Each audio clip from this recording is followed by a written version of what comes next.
Mapagpalang araw sa inyong lahat. Tawagin niyo na lang po ako sa pangalang Istong, taga Visayas. May ibabahagi lang po ako sa inyo na kwento. Maliit pa lang po kami, Sir Alex, na magpipinsan ay kahiligan na namin na makinig sa aming lola ng mga kwento nilang kababalaghan ni Lolo. Magkakapit bahay lang po kami. Hindi kalayuan bahay namin mula sa bahay nila Lola. Sa unahan naman konti sa mga pinsan ko. Basta malapit lang ang distansya ng mga bahay namin pero kami pa lang noon ang magkakapit bahay doon dahil nung mga panahon na yon, konti pa lang ang naninirahan sa baryo namin kasi papunta siyang bundok. Hindi simentado ang daan at isa pa walang kuryente. Tuwing walang pasok ay nandoon kami sa bahay nila Lolo at Lola naglalaro hanggang hapon. Tuwing weekend, nandun din po yung mga magulang namin, sama-sama lahat. Nagbabanding-banding, kwento-kwentuhan buong pamilya, doon mismo sa bahay ni Lolo at Lola. Ang mga tatay at tiyuhin naman, magkakatayan ng manok pagkatapos ay mag-inuman ng tuba hanggang magabi. Kami naman kapag madilim na, magsisimula ng magkwento ang aming Lolo at Lola sa harap ng sumasayaw na apoy ng lampara sa kubo. Marami silang mga nakakatakot na kinuwento sa amin noong panahon, Sir Alex, pero isa ang nakapagpukaw sa aming lahat noon ay yung kwento ni Lolo kasama ang kanyang mga kapatid. Tawagin na lang natin ang lolo ko na si Lolo Gar. Nasa 25 anyos pa lang daw siya nang mangyari ito. At nga pala, panganay siya sa magkakapatid. Nakatira sila noon sa Dueñas. Ayon sa kanya, wala ka talagang makikitang kahit na isang bahay noon sa lugar na tinirhan nila. Sila lang daw na magkapatid kasi magsasaka sila. May mga kubo naman doon. Pagmamay-ari ng ibang magsasaka ngunit pahingahan lamang po yun ng mga nagbubukid o yung nagtatrabahong magsasaka. Wala pang gabi, magsisiuwian na kaya wala talagang katao-tao sa mga bukirin nung mga panahon na yun. Napakaganda raw doon, ang lalawak ng kakahuyan at kagubatan sa mga dulo ng palayan. Sabi ni Lolo, mahirap daw kapag laging umuuwi sa kanilang tahanan tuwing hapon kaya nagpasya sila na magkakapatid na doon na manirahan sa bukid. Okay naman po yung plastada nila roon. Minsan doon din natutulog ang tatay nila. Tungkol naman po sa aswang, parang normal lang daw yan doon, Sir Alex. Ayon kay Lolo, meron daw talagang baryo roon na mga aswang ang nakatira. 5 silang magkakapatid, tig-iisa at 2 taon ang agwat ng mga edad nila ayon kay Lolo. Malamig daw kasi ang klima ng panahon doon at walang ibang libangan ang mga magulang nila tuwing gabi kaya kada gabi rin daw talaga kumbate. Ang resulta, 1 taon lang ang agwat nila na magkakapatid. Sa mga edad nila na yon, nagsusumikap na sila magkakapatid lalo na ang aking lolo upang magkaroon ng pera para may panggastos o pangtustos sa kanilang mga bisyo na alak. Pare-pareho umano sila na magkakapatid, alak, sigarilyo, kung saan-saan lang nakakarating lalo na kapag ang pinag-usapan ay fiesta na at yung mga baile. Siyempre, gahanap ng mga dalaga. Tapos kanya-kanya sila, Sir Alex. May kanya-kanya silang barkada. So eto na nga po. Isang gabi, 7:00 pasado, habang kinakausap ni Lolo Gar ang kanilang alagang aso at pusa sa duyan, bigla na lang dumating ang kanyang kapatid na si Lolo Paing. Humahangos at ang sabi nito, "Kuya Gar, nawawala si Buboy. Anong pinagsasabi mong nawala?" "Oh, ba't parang nagulat ka? Parang ngayon lang kayo kung saan-saan makarating yung bata na yan. At tigas-tigas pa ng ulo. Kahit saan na lang magpunta makikipag-inuman. Kahit sa baryo ng mga aswang hindi takot yan. Kung sa bagay, pati mga aswang kaibigan niya Sagot ng aking lolo sa kapatid niya. "Hindi kuya. Kasi yung kaibigan niya mismo ang nagsabi nandun sa bahay natin. Bigla raw nawala si Buboy eh. Ha? Yung bunso talaga natin na yan. Pero paano nangyari? Ang sabi nangihilang daw sa may malaking puno. Doon sa kabilang purok kung saan sila nagiinuman. Lasing na lasing daw yun. Asuray-suray na kasi hapon pa lang daw sila nagumpisa. Ano? Nako, baka may nangyari na sa kapatid natin. Kaya nga po kuya eh. Doon daw sila sa kabilang purok nagiinuman. Ang sabi nangihilang sa malaking puno pero hindi na nakabalik. Tara, puntahan natin.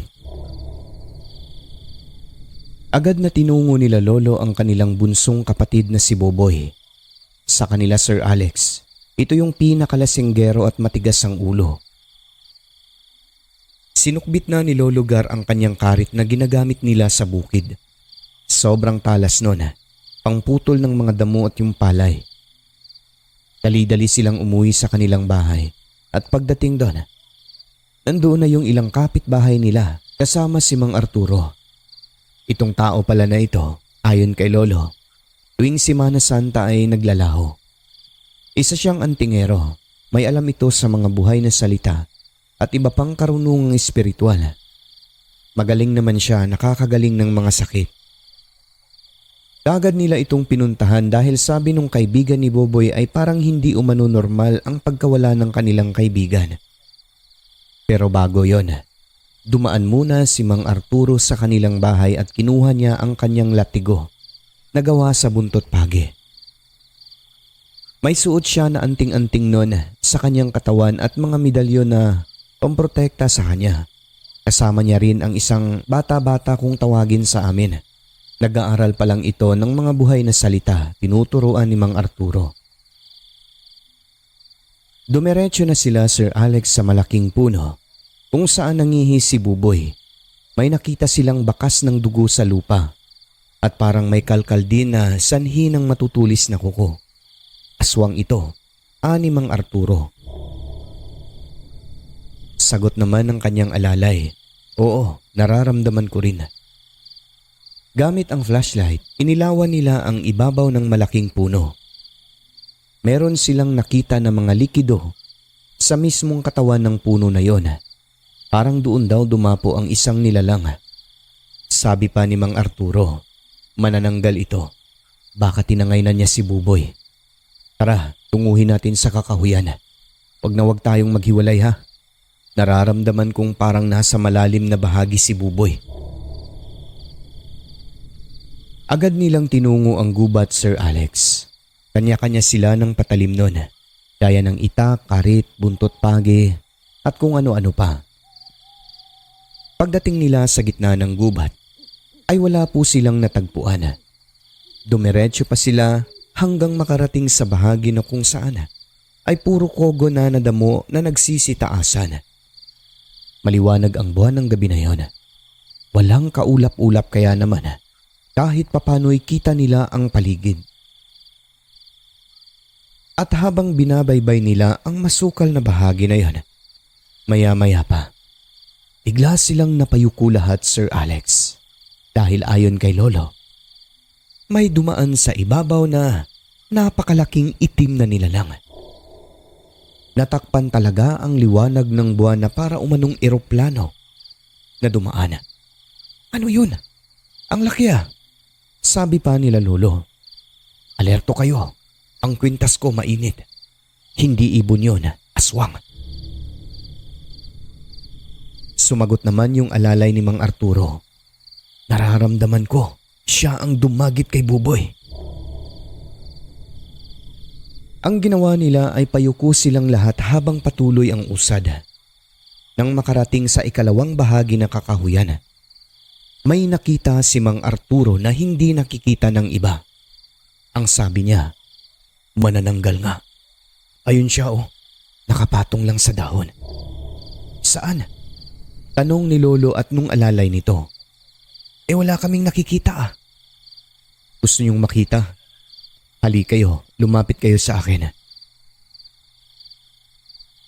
Lumapit sila Sir Alex at pinahawak sa balikat ni Mang Arturo. Kasunod nun, nagbulong siya ng mga orasyon. Nakikita niyo na ba? Gulat na gulat silang apat Sir Alex.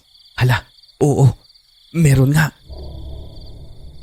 Sagot ng kapatid ng aking lolo.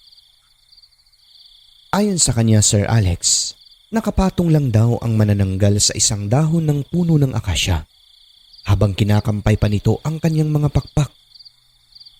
Napaka-imposible po nun kasi nasa dulo ito ng sanga ng akasya na napakanipis na lang at hindi man lang nabali ang mga dahon na yon kaya sobra ang pagtataka nila lolo. Sabi naman ni Mang Arturo, ganyan talaga ang mga aswang. Kaya nilang lumutang kasi may kapangyarihan sila. Pero pag nasumpa mo yan, babagsak yan. Talaga ba, Mang Arturo? Oo. Maganda kayo, gagawin ko. Alerto, siguradong aatake yan dahil nakikita tayo niyan. Kinabahan ng aking lolo. Ilang sandali pa. May mga orasyon na binulong ang albularyo at binato sa nilalang.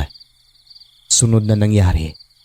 Bigla na lang yumuko ang sanga ng akasya hanggang sa nahulog ang manananggal pero hindi ito dumiretsyong bagsak sa lupa gawa ng nagawa pa nitong makalipad. Ngunit paatake na sa kanila. Hindi nga nagkakamali ang albularyo. Mabuti na lang, nakayuko sila. Sobrang bilis umano ng pangyayari na sa isang kisap mata, ang manananggal ay nasa uluhan na nila. Kung nakatayo raw ang isa sa kanila, siguradong madadagi talaga. So ayun na nga po ang nangyari. Napakalaking paniki. Malapad ang pakpak nito. Ang dalawang kamay ay sobrang haba katulad ng mga bitukang nakalawit sa tiyan nito. Si lolo naman at kapatid niya ay natulala talaga sa kanilang nasaksihan. Hindi sila makapaniwala na totoo ang manananggal. Pero ang inaalala lang talaga ng magkakapatid noon at mga kapitbahay ay ang kapatid nilang si Buboy na matigas ang ulo. Kaya tawag sila ng tawag noon sa pangalan ni Buboy pero walang sumasagot. Boy, sumagot ka naman. Saan ka na, Boy? Boy! Nang bigla na lang bumulusok ulit ang manananggal kaya napasigaw si Mang Arturo ng dapa. Siya lang ang nakakakita talaga eh. E di dapa naman silang lahat. Takot na baka madagit ng nilalang. Noong malapit na ang manananggal, biglang tumayo ang albularyo at hinampas niya ng kanyang latigo na gawa sa buntot pagi. Kitang-kita nila, Sir Alex. Umusok ang manananggal. Pero tumalbog ang albularyo dahil nahawakan pala ang kamay nito. Ngunit agad din naman binitawan ng manananggal dahil tinamaan siya ng latigo.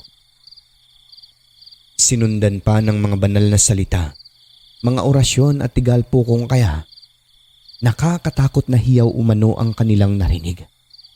Umalingaw-ngaw sa katahimikan ng gabi ng mga sandali na yon. Okay ka lang ba, Mang Arturo? Tanong pa ni Lolo. Okay lang naman. Binitawan niya ako. Kitang-kita nila na umaibabaw ang manananggal pero nagpaikot-ikot ito sa taas na parang may iniinda. Ilang sandali lang, bigla na lang tumiklop ang pakpak nito bago tuluyang bumulusok pababa at bumagsak sa lupa sa may kakahuyan. Dali-dali nila itong sinundan. Napuruhan, sigaw ni Mang Arturo. Tara, hulihin natin. Hinanap nila kung saan ito bumulusok at bumagsak ngunit hindi na nila nakita. Hindi na rin uminit ang anting ni Mang Arturo palatandaan. Wala na ang aswang sa malapit. Nagsimula na naman silang tawag ng tawag sa pangalan ni Buboy. Nasaan ka na, Buboy? Umuwi ka na. Sabi ni Lolo. Nag-aalala na ang mga magulang natin sa'yo. Ayup ka. Ngunit walang Buboy na sumasagot. Kahit na matigas ang ulo nitong si Buboy na kapatid nila, ay napaluha pa rin talaga si Lolo at ang isa niyang kapatid. Kahit papano yung bunso nila na yon mauutusan din naman sa bukid.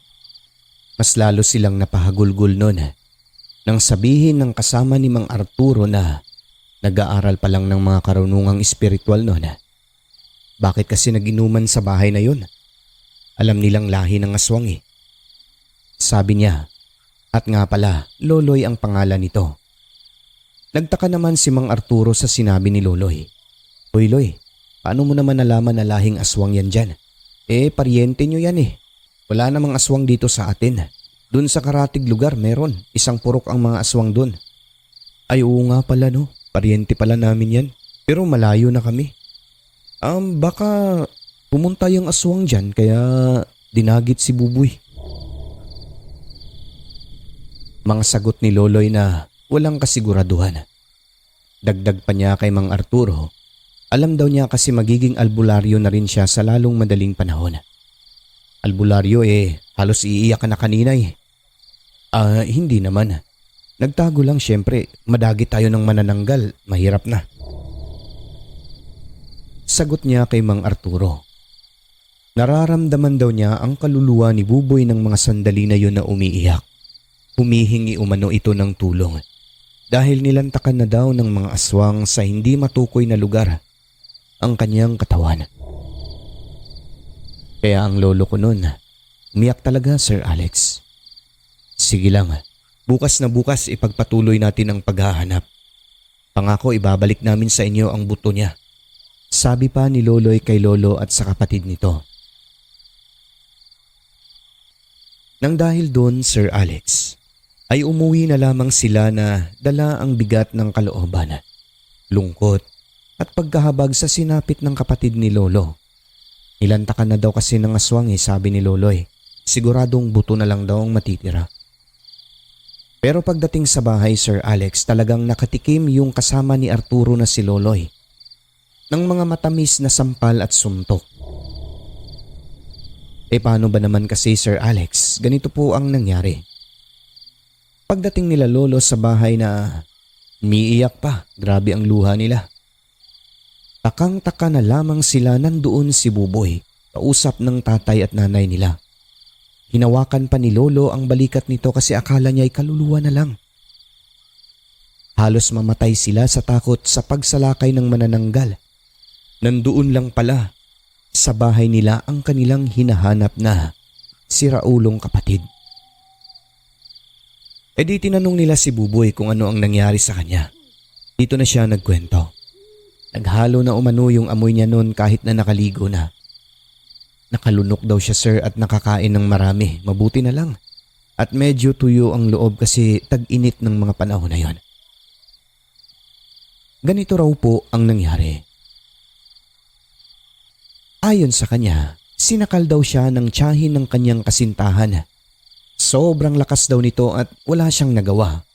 Agad nagdilim ang paningin niya, nawalan ng malay, dala na rin ng kalasingan pagkatapos. Hinulog daw siya sa butas ng palikuran. Malapit lang din ito sa malaking puno kung saan siya dapat mangihinon. Mabuti na lang, hindi puno yung laman. Ang septic tank daw ng mga panahon na yon, butas lang talaga sa lupa, walang pader. Pagkatapos ay tabunan lang ng malalaking kahoy sa pinakabunganga nun o sa pinakabutas. Kaya madaling madurog yung mga kahoy, madaling masira. Hinulog daw siya sa ilalim. Sinubsob daw ang kanyang ulo ng tiyahin ni Perlita. Pagkahulog, diretso upo at diretso tulog. Mabuti na lang na diretso siya upo. Kung nakahiga, siguradong napakarami ang kanyang malunok nun. Nagising na lamang siya, punong-puno ng putik ang kanyang mukha. Sobrang baho. Nasuka daw agad siya pagkagising niya at may mga ipis pa na gumagapang sa kanyang katawan. Galit na galit daw ang tiyahin ng kasintahan niya na isa palang aswang Sir Alex. Mabuti na lang, hindi siya tinuluyan. Salawahan kasi itong kapatid nila Lolo na si Buboy. Palibhasa, gwapo kahit medyo madilim ang kulay. Macho at matangkad yun. Mapera din kasi masipag daw talaga sila noong panahon. Itong aswang na ito sir ay taga-Karatig Baryo. Tiyahin daw pala ng kanyang nobya na si Perlita. Hindi naman daw niya alam na aswang ito Si Perlita ay nakilala lamang nila ng mga kaibigan niya sa isang baile sa naturang baryo. Itong kapatid kasi ni Lolo walang takot kahit saang lugar dumadayo talaga. Basta may sayawan. Agad daw siyang sinagot ni Perlita noon. Sinagot siya sa ibang lugar, hindi sa lugar nila kasi ayaw daw ng babae na yon na magpunta o magtungo si Buboy sa bahay nila para umakyat ng ligaw. Hindi niya alam kung bakit. Yun pala, dahil aswang ang pamilya nito pero hindi niya sinasabi kay Buboy. Basta wag lang daw magpunta. Yun lang ang lagi niyang paalala. Ngunit isang gabi, Sir Alex, nagtungo talaga si Buboy sa bahay ng dalaga. Pinagbuksan naman daw siya ng tiyahin ni Perlita. At ang sabi ng tiyahin niya, "Sino ka?" "Ako po si Buboy, aakyat ako ng ligaw. Kay Perlita." Pinapasok daw siya, Sir Alex, pinaakyat. Ang hindi alam ni Buboy, ibang bahay pala yun. Tiyahin pala ng kasintahan niya. Pinapasok daw siya, Sir Alex. At dahil nakainom na nga ang loko, iba ang tingin niya sa babae na yon. Maganda raw, bata pa. Mabait daw ito sa kanya, talagang pinapasok, in-entertain, binigyan ng tubig, mga ganun. Parang nagpapakita raw ng motibo sa kanya. At dahil malaki raw yung dibdib nito tapos maganda, natukso raw si Buboy, Sir Alex. Idagdag mo pa nga, hinahawak-hawakan daw siya sa hita.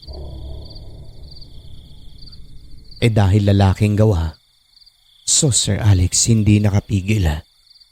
Natukso talaga ang kapatid ni Lolo Gara. Kahit malangsa raw ang amoy nung babae na yan. Sa di inaasahang pangyayari, ay may nangyari sa kanila sa loob ng bahay ng gabi na yon. Naka one night stand niya ang tiyahin ni Perlita. Hindi lang yon, sapagkat makaraan lang ang ilang araw ay nasundan pa hanggang sa nagtuloy-tuloy. Maganda raw sa paningin niya ang tiyahin ni Perlita. Kapag pumupunta raw siya ng gabi sa bahay ng babae, ang lagi raw niya tinatanong, "Wala si Tio?" Sumasagot naman daw yung tiyahin ni Perlita na wala, kaya umakyat ka na sa bahay. Yung tiyuhin po ay asawa ng babae. Pagka ganon, akyat daw kaagad ang kapatid ni Lolo, tapos gagawa na ng kung ano-ano sa loob ng kwarto.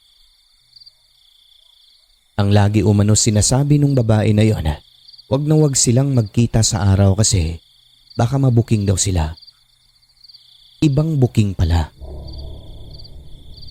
Ang tiyahin pala na ito ni Perlita, Sir Alex, Perlita na nobya ni Buboy, hindi pala talaga makinis ang balat kundi kulubot na. Isa pala itong matanda. Lagi niyang kasiping. Siya rin mismo ang nakadiskubre. Sobrang kulubot na raw ng mukha nito. Literal na matanda na. Kaya agad niyang iniwasan. Ginamitan daw pala siya ng mahika. Kaya nalinlang. Sa paningin niya, sobrang ganda ng tiyahin ng kanyang nobya. Matindi rin ang kapatid ni Lolo na yon. Imagine, dalawa ang tinuhog, magtiyahin pa. So ayun na nga po. Nagtanim daw ng galit lalo na nung malamang umiiwas na si Boboy. At sila na palagi magkasama ng nobya niyang si Perlita, kaya ang nangyari po, Sir Alex, naghiganti sa kanya. Bigla na lang lumapag sa kanyang harapan mula sa malaking puno ang aswang na tiyahin ni Perlita. Pagkatapos walang ano-ano'y sinakal siya, dinala sa likod ng palikuran at inihulog sa butas. Ang ipinagpasalamat niya lang noon ay hindi siya pinatay. Baga, pinatikim lang siguro. Yung manananggal naman na umatake kina Lolo, maaaring tiyahin din ni Perlita yon. Parang pinaglalaruan lang daw sila noon sa may kugunan. Kasi kung seryoso daw ang manananggal na yon, baka may isa na sa kanila na mapahamak o sa pamilya nila Lolo. Nang dahil sa pangyayari, Sir Alex, umiwas na ang kapatid ni Lolo na si Boboy sa nobya nito kasi napag-alaman din nila na ang pamilya daw noon lahat lahi ng mga aswang. Marami raw aswang sa mga kamag-anakan noon. Katunayan, Ang baryo nila na laging pinupuntahan ng kapatid ni Lolo, kilala sa buong lugar. Walang pumupunta roon. Wala masyadong dumadayo kahit maraming handaan sa fiesta. Dahil nga, bantog at kilala ito na baryo ng mga aswang. Yung kasama naman ng albularyo, napahiya talaga yun, Sir Alex. Nakatikim ng sampal mula kay Lolo, sa mga kapatid niya at mula mismo kay Mang Arturo. Nagpakuno-kuno raw, sabi nila. Ikaw ba naman kapatid, sabihan, nararamdaman daw ang kaluluwa ni Buboy na humihingi ng hustisya. Patay na raw, kinain na raw ng mga aswang. At ibabalik daw niya ang buto nito. Yun pala, buhay na buhay. Nakalunok pa nga ng laman ng palikuran eh. Sinungaling pala ang loko para paniwalaan na may kakayahan na siya sa mga espiritual na bagay. Ayun, talagang na-flying kick pa ng aking lolo. Pagkatapos ay pinalayas ni Mang Arturo dahil pati siya nadadamay sa negatibong enerhiya na dala nito. Mula nun, Sir Alex, halos hindi na lumalabas ng bahay si Buboy na kapatid ng lolo ko kasi natatakot siya na baka balikan ng pamilya ng kanyang kasintahan. Iniwan niya kasi ang dalawa. Kalaunan nun, napagpasyahan nila lolo na umiwas na lang sa lugar na yon kaya sama-sama silang magkakapatid lumipat sa ibang lugar.